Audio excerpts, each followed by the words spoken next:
नमस्कार मित्रांनो, स्वागत आहे तुमचं आपल्या एस के स्मार्ट लर्निंग यूट्यूब चॅनलवर. भारतीय रिझर्व्ह बँकेमध्ये ज्याला बँकांची बँक म्हटलं जातं व भारताची केंद्रीय बँक ही आपली भारतीय रिझर्व्ह बँक, या बँकेमध्ये ज्युनियर इंजिनियर या पदासाठी भरती आलेली आहे. ती असणार आहे सिव्हिल आणि इलेक्ट्रिकल डिप्लोमाकरिता. पॅनल इयर 2026 आहे. त्यांची ऑफिशियल वेबसाईट www.rbi.org.in ही वेबसाईट यांची ऑफिशियल वेबसाईट आहे. या वेबसाईटवर जायचं आहे व ॲप्लिकेशन फिल करायचं आहे. आपण ॲप्लिकेशन फिल करण्याची लिंक आपल्या डिस्क्रिप्शन बॉक्समध्ये देणार आहोत, ती चेक करून घ्या.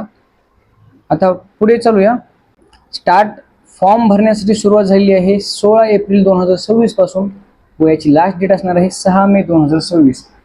ज्यांचं कोणाचं सिव्हिलमध्ये किंवा मग इलेक्ट्रिकलमध्ये डिप्लोमा झालेला असेल किंवा इंजिनिअरिंग झालेलं असेल त्यांनी ही संधी सोडायची नाही, कारण सॅलरी ही खूप चांगली आहे. या आपल्या एज्युकेशन क्वालिफिकेशनवर अशा प्रकारची सॅलरी इतर कुठेही मिळणार नाही. टेंटेटिव्ह एक्झामिनेशन बघा, जून 6, 2026ला एक्झामिनेशन होणार आहे या पदाकरिता. जर तुम्हाला कोणताही प्रॉब्लेम येत असेल फॉर्म भरण्यासंबंधित किंवा मग पेमेंट संबंधित, तर त्यांनी एक लिंक प्रोव्हाइड केलेली आहे हेल्पसाठी, मदतीसाठी, cgrs.ibps.in. जर कोणती तुम्हाला क्वेरी आली तर ही वेबसाईट व्हिजिट करायची आहे. मोबाईल फोन्स आणि इलेक्ट्रॉनिक डिव्हाइसेस बॅन नसणार आहेत एक्झामिनेशनच्या कालावधी दरम्यान. पोस्ट बघा, वेगवेगळे रिक्रुटमेंट झोन आहेत. त्यामध्ये ईस्ट झोनकरिता एक व्हॅकन्सी आहे, एक जागा आहे जनरल युआर करिता. वेस्ट झोनकरिता एक एस टीसाठी जागा आहे, एक ओबीसीसाठी आहे, एक EWS साठी आहे, एक जनरलसाठी आहे. टोटल 4 जागा आहेत वेस्ट झोनकरिता. आता या झोन अंतर्गत कोणकोणते सेंटर येतात हे आपण पुढे पाहणार आहोत, त्यामुळे व्हिडिओला शेवटपर्यंत बघा, तुमचं सर्व काही डाऊट क्लिअर होणार आहेत. त्या अगोदर आपल्या चॅनलला सबस्क्राईब करा व व्हिडिओला लाईक करा. व ज्या कोणाचं डिप्लोमा झालेला आहे किंवा इंजिनिअरिंग झालेलं असेल त्यांच्याशी नक्की शेअर करा. नॉर्थ झोनसाठी जनरलसाठी एक जागा आहे, साऊथ झोनसाठी जागा नाहीत आणि सेंट्रल झोनसाठी एक जागा आहे जनरलसाठी. टोटल जागा झाल्या 7. यामध्ये एस टीसाठी एक, ओबीसीसाठी एक, EWS साठी एक व जनरलसाठी 4 जागा आहेत. आता waste zone junior engineer electrical हे वरचं सिव्हिल झालं. आता इलेक्ट्रिकलसाठी वेस्ट झोनसाठी एक जागा आहे, ओबीसीसाठी EWS साठी एक आहे व जनरलसाठी एक आहे. टोटल 3 जागा आहेत. नॉर्थ झोनसाठी जागा नाही, साऊथ झोनसाठी एक जागा आहे जनरल कॅटेगरीकरिता आणि सेंट्रल झोनसाठी जागा नाही. म्हणजे टोटल झाल्या ओबीसीसाठी एक जागा, EWS साठी एक, जनरलसाठी 2 जागा झाल्या. टोटल जागा 4 झाल्या. म्हणजे एकूण हे 11 व्हॅकन्सीज, 11 जागांसाठी हा फॉर्म आलेला आहे. जागा जरी तुम्हाला कमी वाटत असतील तरी कॉम्पिटिशन बाकी एक्झामच्या कंपॅरिझनमध्ये कमी असणार आहे. त्यामुळे जर तुमचं इंजिनिअरिंग किंवा डिप्लोमा झालेला असेल तर मी परत सांगतोय, हा फॉर्म भरायला विसरू नका.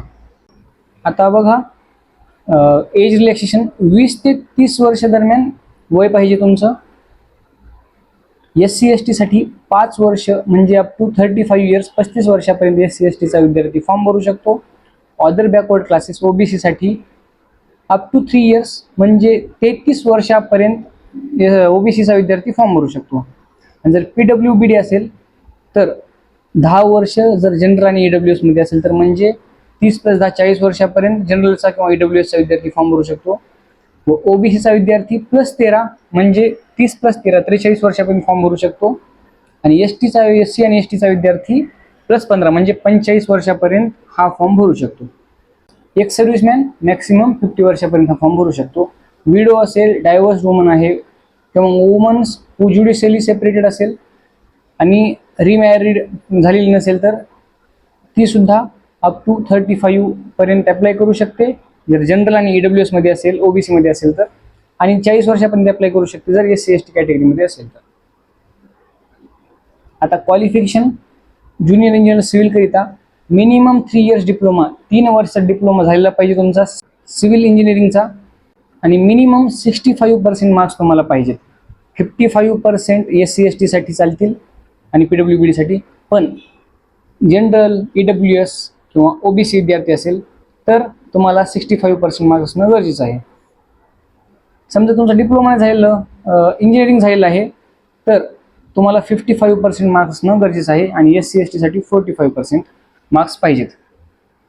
आता junior engineer electrical minimum 3 years diploma पाहिजे इलेक्ट्रिकलमधला आणि 65% मार्क्स पाहिजेत जनरल AWS OBC कॅन्डिडेटसाठी आणि 55% मार्क्स मिनिमम पाहिजेत SC ST PWBD कॅन्डिडेटसाठी.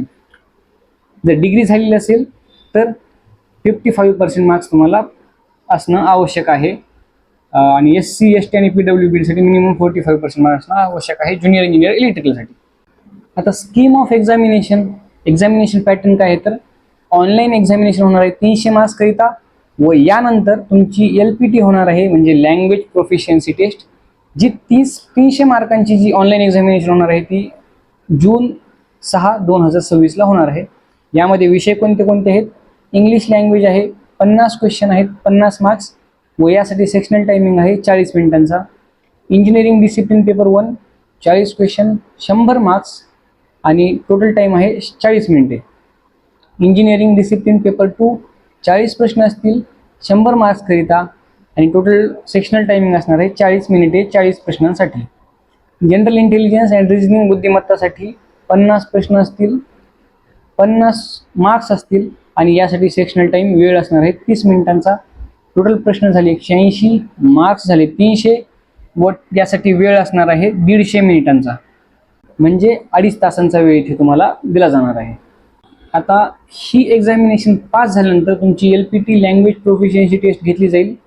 त्यामध्ये ही फक्त आणि फक्त एक क्वालिफाईंग नेचरमध्ये असणार आहे. तुमची जी कोणती the candidate provisionally selected from the online examination will have to undergo language proficiency test. LPT will be conducted in official local लँग्वेजमध्ये असणार आहे म्हणजे आपली भाषा मराठी आहे तर LPT तुमची मराठीमधून कंडक्ट केली जाईल. जर तुम्ही मुंबईकरिता अप्लाय केलं तर पे स्केल कसा आहे बघा तर स्टार्टिंग सुरुवात तुम्हाला 47,700 बेसिक मिळणार आहे. 47,000 बेसिक म्हणजे सॅलरी तुमची अप्रॉक्सिमेटली 91,309 रुपये असणार आहे. ही झाली तुमची ग्रॉस. यानंतर तुम्हाला हाऊस रेंट अलाउन्स दिला जाईल 15% बेसिकच्या जर बँकेने क्वार्टर्स अवेलेबल करून दिले नाही तर. आणि या व्यतिरिक्त तुम्हाला परक्युसिट अलाउन्स मिळणार आहेत ज्यामध्ये knowledge updation allowance, briefcase allowance, furnishing of residence allowance, नंतर डिस्पेन्सरी फॅसिलिटी आहे, ॲन्युअल हेल्थ चेकअपची फॅसिलिटी आहे, reimbursement of medical expenses for OPD treatment, hospitalization त्या फॅसिलिटी तुम्हाला मिळणार आहेत. सोबतच विदाऊट इंटरेस्ट तुम्हाला फेस्टिवल ॲडव्हान्स मिळणार आहे, लिव्ह फेअर कन्सेशन मिळणार आहे, तुम्हाला हाऊसिंग लोन मिळणार आहे, पर्सनल ॲडव्हान्स मिळणार आहे. एक कन्सेशनल रेटवर इंटरेस्ट रेट खूप कमी असणार आहे. त्यामुळे सुविधा वगैरे भरपूर चांगल्या आहेत. फॉर्म भरायचा आहे आपल्याला व तयारीला लागायचं आहे. 6 जूनला हा पेपर असणार आहे. आता आपण पाहिलं की झोन कोणते कोणते आहेत व कोणकोणत्या झोनकरिता कोणकोणते सिटीज आहेत. ईस्ट झोनमध्ये कोलकाता आहे, भुवनेश्वर आहे, गुवाहाटी, पटना, रांची, शिलाँग, आगरतला, गंगटोक, आइजवाल, इम्फाळ, इटानगर, कोहिमा. वेस्ट झोनकरिता अहमदाबाद येथे ऑफिस, मुंबईमध्ये इन्क्लुडिंग बेलापूर आणि भायखळा हे 2 ऑफिसेस मुंबईचे, पुणे, पणजी हे वेस्ट झोनकरिता झाले म्हणजे आपण वेस्ट झोन अंतर्गत फॉर्म भरायचा आहे. तर नॉर्थ झोनमध्ये चंदीगड, शिमला, जयपूर, जम्मू, श्रीनगर, कानपूर, लखनौ, देहरादून, न्यू दिल्ली. तर साऊथ झोनमध्ये बेंगळूर, चेन्नई, कोची, तिरुवनंतपुरम आणि सेंट्रल झोनमध्ये भोपाळ, रायपूर, नागपूर, हैदराबाद हे झाले हे सेंटर्स हे ऑफिसेस सेंट्रल झोनकरिता येतात. ठीक आहे, आजसाठी एवढंच. व्हिडिओ आवडला असेल तर लाईक, शेअर व सबस्क्राईब करा. तुमचे अजून काही डाऊट असतील तर कमेंट बॉक्समध्ये नक्की विचारा. मी तुमचा प्रत्येक कमेंटचं उत्तर देण्याचा प्रयत्न करणार आहे व फॉर्म भरण्यासाठी जी लिंक आहे ती तुम्हाला डिस्क्रिप्शनमध्ये मिळणार आहे. ठीक आहे, मग भेटूया पुढच्या व्हिडिओमध्ये. तोपर्यंत धन्यवाद.